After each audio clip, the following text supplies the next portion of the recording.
pobre. ¿Qué pasa con respecto a la cifra? No es solo discutir la cifra, es qué supone discutir la cifra. ¿Qué supone? La cifra de 30.000 se establece sobre una base. La represión de la dictadura militar fue clandestina en gran medida. Los centros de tortura fueron centros clandestinos. La represión fue ilegal.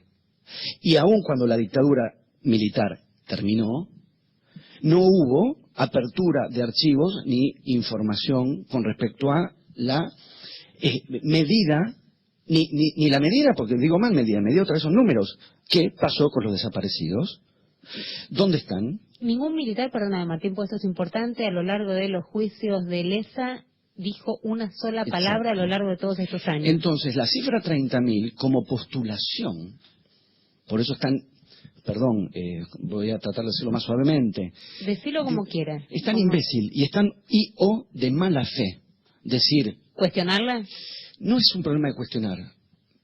Es un problema de qué implica en la discusión, en qué términos se da la discusión. No estoy entendiendo, perdóname, dale. La discusión no es entre 8.000 casos probados o 30.000 casos no probados.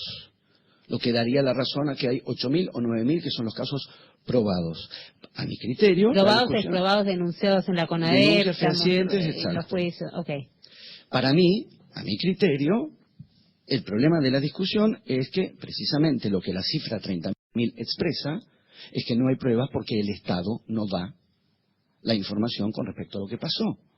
La represión fue clandestina y fue ilegal, no pasó por ningún sistema judicial, fue, insisto, tan clandestina como los centros clandestinos de detención y de tortura, y la cifra de 30.000, ¿qué expresa? Expresa, no sabemos exactamente cuántos fueron porque el Estado ilegal y clandestino reprimió clandestinamente, no abre los archivos, no da la información de dónde están los desaparecidos, y hasta el día de hoy no da la información de dónde están los nietos secuestrados. Entonces, la cifra total de desaparecidos hay que postularla, no probarla en términos de una prueba de comprobación empírica. No hay comprobación empírica porque la represión fue clandestina.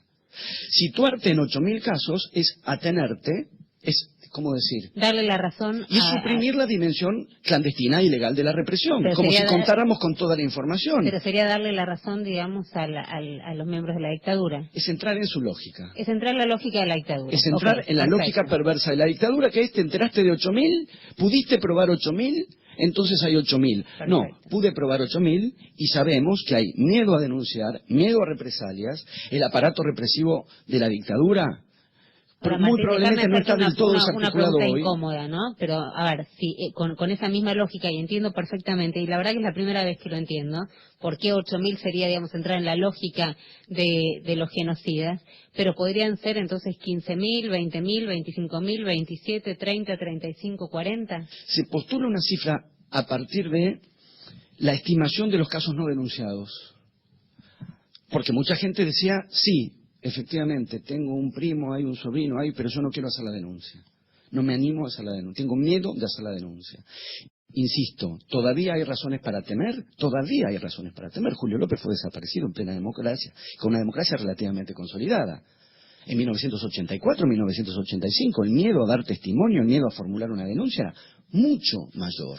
Julio López, recordemos, digo, insisto, y lamentablemente esto tiene que ver sobre todo con los adolescentes y con los jóvenes que siguen poco, ¿no? El derrotero de la historia después de declarar en el juicio contra Checolás, ¿no? Exactamente. No es casualmente que desapareció, que se desapareció en democracia y que se lo pone como, ¿no?, esa imagen. Declaró en el juicio, por eso decís, persiste el miedo, persiste la fuerza todavía, el cierto poder que tienen o que se percibe que tienen. Entonces, la necesidad histórica y política de estimar una cifra, o sea, correrse de la lógica de la verificación, porque al que le toca hacer esa verificación es al Estado.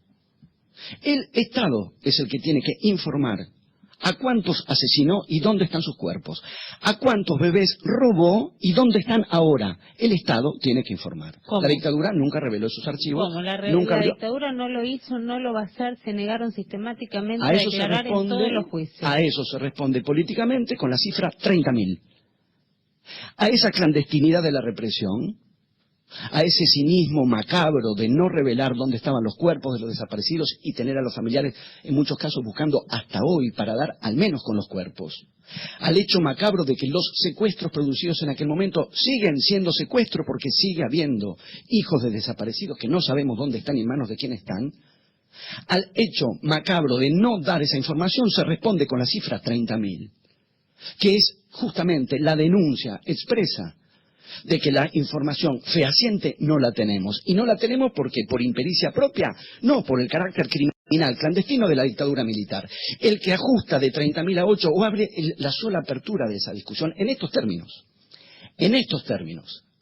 incurre, a mi criterio, en una canalla.